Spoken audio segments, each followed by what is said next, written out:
سورہ العصر کے بارے میں امام شافعی رحمہ اللہ نے فرمایا کہ اگر یہ سورت اکیلی نازل ہو جاتی تو کافی تھی انسان کی گائیڈنس کے لیے. اور سورہ العصر میں بیسٹ گولز ہیں. اگر کسی نے گولز لینے کے گولز کے ہونے چاہیے میرے لائف میں، تو وہ بیسٹ گول میکنگ کے لیے زبردست اس سے جو ہے وہ گائیڈ لائن اور کوئی نہیں ہو سکتی. میں آپ کے سامنے رکھتا ہوں.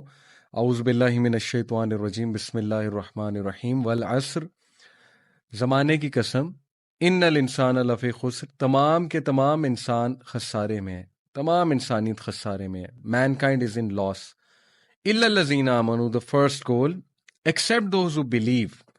تو اس ثابت یہ ہوا کہ جو پہلا گول ہمیں نظر آ رہا ہے وہ ہے بلیف، اور وہ ہے ایمان.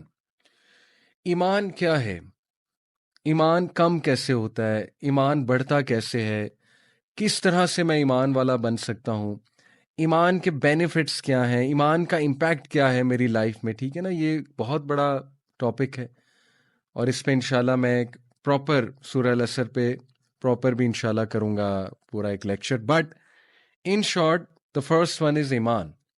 دیکھیں، یہی coming back to the same discussion کہ جب ایمان والے انشاءاللہ ہوں گے، ہمارے بچوں میں وہ ایمان ہوگا، وہ جذبہ ہوگا امت کو لے کے، دین کو لے کے، تو پھر حالات بہت مختلف ہوں گے. پھر انشاءاللہ وہ مسلم ہیروز ضرور پیدا ہوں گے جو تاریخ میں بھی دیکھنے کو ملے ہیں.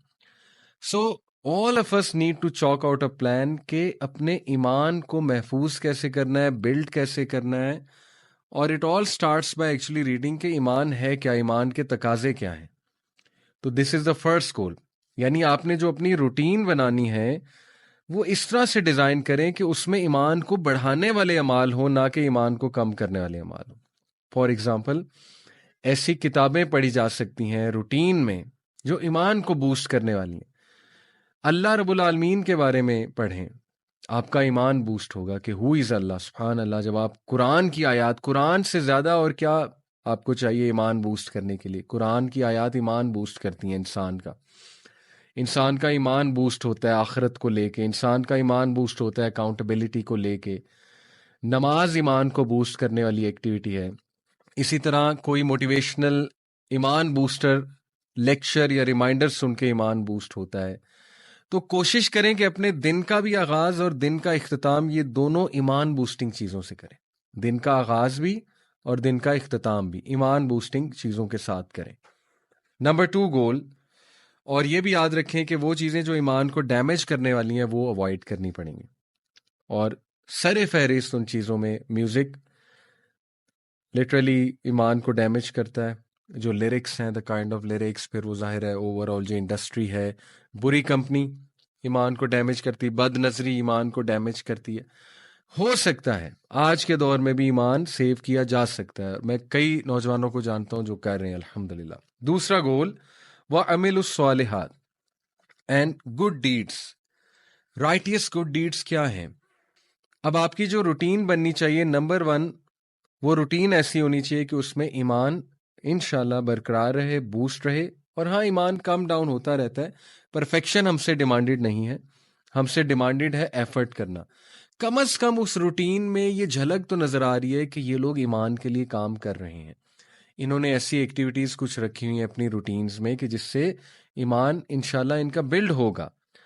اور پھر عمل صالح، آپ کی روٹین میں عمل صالح میکسیمم ہونی چاہیے، جن میں نماز ہے، نماز عمل صالح ہے، وقت پہ نماز پڑھنا. اب دیکھیں فجر پہ کتنے لوگ آتے ہیں، فجر کی نماز پہ کتنے لوگ جماعت سے آتے ہیں. اس سے بڑا عمل صالح کیا ہے؟ اپنی نیند کو سیکریفائس کر کے اٹھنا. یہ ایک جیسچر ہے کہ ہم اللہ سے محبت کرتے ہیں، فجر کی نماز پڑھنا. اور یہ آپ کے ایمان کی دلیل ہے. وہی بندہ آ جاتا ہے نا مسجد تک جس میں کچھ ایمان ہے، ظاہر ہے جو اللہ سے محبت کرتا ہے وہی آتا ہے نا. تو گڈ ڈیڈز میں سر فہرست باجماعت نماز مین کے لیے، اور وقت پہ نماز اوور آل بوتھ جینڈرز کے لیے. اس میں پھر ذکر اذکار ہیں گڈ ڈیڈز میں. اس میں گھر والوں کے کام آنا ہے، اس میں معاشرے میں کسی کا ہاتھ بٹانا، وہ گڈ ڈیڈز ہیں. اس میں چیریٹی ہے، تو پوری لسٹ ہے گڈ ڈیڈز کی. تو ان گڈ ڈیڈز کو اپنی زندگی میں لے کر آنا، اور اگین ایفرٹ کرنا. Perfection then again benchmark top کا ہی ہونا چاہیے، بینچ مارک کو ہی فالو کرنا چاہیے، لیکن جتنا انشاءاللہ اپنی استطاعت کے مطابق ریگولرلی کنسسٹنٹلی اچھے اعمال کر لیے جائیں تو وہ زیادہ بہتر ہے، چاہے وہ کم ہو لیکن کنسسٹنٹ ہو. اصل بات تسلسل کی ہے. اور کئی ایسے نیک اعمال کی آپ کو لسٹ مل جائے گی جو ٹائم بہت کم لیتے ہیں لیکن ان کا ریوارڈ بہت زیادہ ہے. جیسے اللہ کے نبی صلی اللہ علیہ وسلم نے فرمایا 100 بار سبحان اللہ و بحمدہ کہنا، اس سے چاہے آپ کے سمندر کی جھاگ کے برابر بھی گناہ وہ معاف ہو جاتے ہیں. لیکن کانشیسلی کہنا، یعنی کہ ترجمے پہ غور کرتے ہوئے اور اٹینٹیولی کہنا. استغفار 100 ٹائم استغفار کتنا ٹائم لیتا ہے؟ بہت کم، مے بی 3-4 منٹس، لیکن اس کا آؤٹ کم رزق بڑھتا ہے. اللہ تعالیٰ آپ کی مشکلیں آسان کرے گا، اللہ تعالیٰ آپ کو مصیبتوں سے نجات دے گا. تو ایسے اعمال ڈھونڈیں، ایفیشنسی کی طرف آئیں جو کرنے میں ٹائم کنزیومنگ شاید اتنا ٹائم نہیں لیتے لیکن ریوارڈ بہت زیادہ ان کا. Smart working, right? چلتے پھرتے ذکر از اے گریٹ ڈیڈ، بہت اچھا عمل.